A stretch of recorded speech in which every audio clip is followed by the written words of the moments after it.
we only have 2 Thursday night football games left. Yeah. Next week, the highly anticipated rematch between the Rams and the Seahawks. We got the Christmas games, right? Yeah. But last night, we pulled deep into our bag of tricks. We went to the old days of Thursday night football. And while it did end, and it was very exciting, 19 accepted flags for the Atlanta Falcons, who were still able to win off a game-winning field goal. Yeah. An all-time blunder by the Buccaneers. Dude. There was a stat about the Falcons being the first team to win while having 14 more penalties than their opponent and faced a deficit of at least 14 points. So congratulations. The Buccaneers defense was just terrible. Kyle Pitts had 3 touchdowns, 166 yards, basically his best game ever. Yep. I think people thought they would see a lot of this from Kyle Pitts when he was drafted 8th overall into the NFL. But hey, better late than never for Kyle Pitts. The good news is the Buccaneers still control their destiny. You know, they play the Panthers twice, but it was losing to a team that got penalized 19 times. And then just some of the most odd and dumb game management at the end of the game that I've seen, like Todd Bowles and the Buccaneers offense throwing the football when Atlanta didn't have any timeouts. And I know they're trying to convert was it like a 2nd and 14, but they gift Atlanta the 2-minute warning. Tom, they gift it to them. And then after that, when they give them the ball back, they have them in 3rd and 28, and Atlanta converts. And at the very end of the game, the Bucs have 2 timeouts, and they choose to allow Atlanta to just dictate the end of the game. Correct. And Atlanta they didn't have any timeouts. So if Tampa used both of their timeouts there, they put Atlanta in a situation where there's probably like 15 seconds on the clock, and Atlanta has to either clock it or run a play and then rush their field goal unit out onto the field. And instead they're like, no, we'll make this as easy as possible for them, and we will ensure that we do not get another chance with the football. So, and then it was bizarre. And you look at the difference between the Falcons pass rush, which again, much improved from where it was. There was no pass rush from the Buccaneers at all last night. And listen, the offensive line didn't do a great job for the Falcons because, you know, there was false starts, there was holding like every other play. But dude, like there was nothing. And I know that this has been a problem because, right, didn't Jason Pierre-Paul sign with the Buccaneers like in their P squad? I don't think it's just, even if the Buccaneers are somehow able to win the South, one, this is like another Todd Bowles like midseason collapse, because we talked about this even with Clickbait, even though you and I predicted they were going to win, and 5 was 100% correct. He's like, I think the Falcons are going to win by something dumb. He was right. Yeah. He got Scooter's power for a week. But it's more just like, they have talent, they got healthier, and while the defense definitely does need to get fixed, Todd Bowles, who's supposed to be a defensive guy, it just feels like they're not progressing in the way that you would want to see. And especially like that's an embarrassing loss. When your opponent has 19 accepted penalties, you're up 14 points. For you to lose that game against Kirk, like it's not great, man. Like that's a really, really bad look. And I think you posted it. That's the reason I saw it. His post-game press conference. Oh, he was using all the language. That man was upset.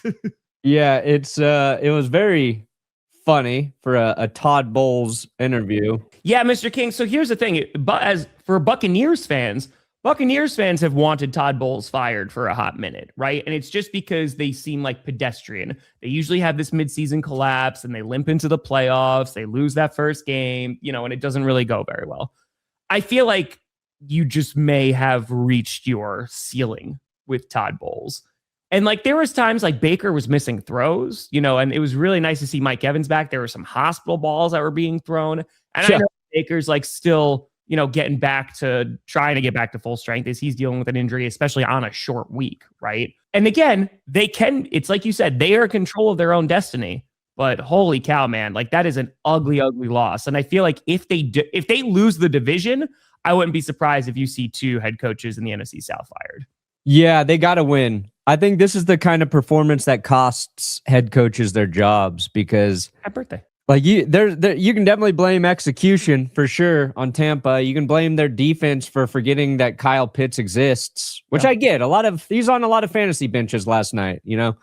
Maybe Tampa Bay thought he had to stay on their bench. I don't know what the fuck they were thinking when they tried to cover him. Pardon my French. I'll let Todd Bowles take it away though, because this is the funniest thing I've ever seen. It's inexcusable. You don't make excuses. You gotta fucking care enough where the shit hurts. You gotta fucking care enough where the shit hurts. It gotta fucking mean something to you. It's more than a job. It's your fucking livelihood. How well do you know your job? How well can you do your job? Well, you can't sugarcoat that shit. It was in the fucking excusable, and there's no fucking answer for it. There's no excuse for it. That's what you tell them in the locker room. No, you got to care enough so that shit hurts.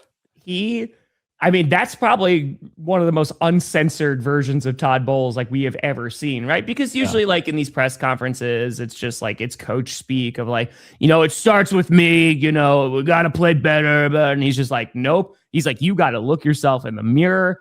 And again, they have an opportunity to bounce back. They get a little bit of a reprieve now before they got to play the Panthers. They got 3 games left and the Panthers are 2 of them. We'll see who the Buccaneers are, man. That's the good news and the bad news. Like, you got to play Carolina twice. Carolina's formidable. We know that. Yep. But you control it. And as bad as this loss was, it'll be forgiven if, you know, they beat Carolina, they win the division, they get in the playoffs. But when they do this in the playoffs, then we'll be having some discussion. And it's the NFC's version of the Steelers, you know? And it just feels like that defense that we saw last night, I don't think, like, there are plenty of teams with plenty of flaws. That defense, I don't think is going to win, or is going to help win them a lot of football games. It was bad last night. It was real bad. Yeah, and they can't get home from the edge. Like they're a team that's been able to bring pressure consistently, but it's usually interior generated pressure. Cousins, he had a night. He had an easy night almost. And there's a couple bad bounces for Tampa Bay. They strip sack Kirk Cousins with the game on the line there in the fourth quarter, but the ball bounced kind of right back to Cousins, and they ruled it a simultaneous like recovery, so Atlanta kept the ball. They also jarred the ball loose from Darnell Mooney, and there's a screenshot like floating around on Twitter where there's like 6 Buccaneers looming over the football, and Mooney's like on the ground, and somehow Mooney comes out with it. The Atlanta had a Kyle Pitts touchdown that I don't think was actually a touchdown. I think his cheek was in. Well, his cheek was in, but his elbow's hitting out like at the same time. So I think that's what they ruled, though, that his cheek was down first and then the elbow hits immediately. It was like bang, that's what bang, they though. Ruled, but if you look at it, I don't think there's any way for you to say that his cheek hit before that elbow. But that's why you're saying that, like, because they ruled it a touchdown on the field beforehand. So that makes I guess, right? It's as close as it gets, which is fine. But there were, you know, every break seemed to go Atlanta's way. Outside except of for the 19 penalties, except for that. Well, I mean, that's, you know, the key breaks, and you know, Bijan fumbled again.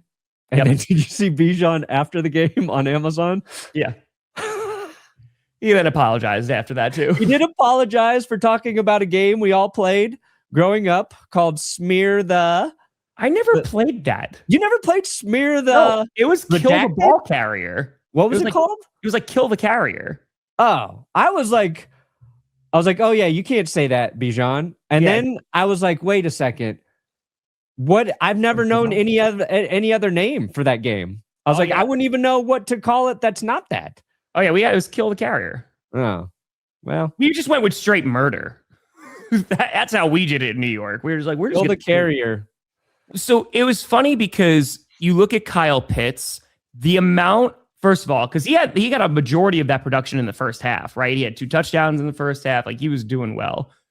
There were plays where he was wide open. Like, there was no one anywhere near him. And I'm curious because, like, they didn't have Drake London last night. You look at the Falcons, and I think what's frustrating if you're a Falcons fan is you see, like, hey, ugly ass game last night. Still able to come away with a win with our backup quarterback, right? We don't have Drake London in. Our season's done. They're not playing for anything. They're already out of the playoffs. Yeah. And it's like, okay, so we can win these kind of games. We can beat the Buffalo Bills. We have this great dynamic running back who can catch and also can run.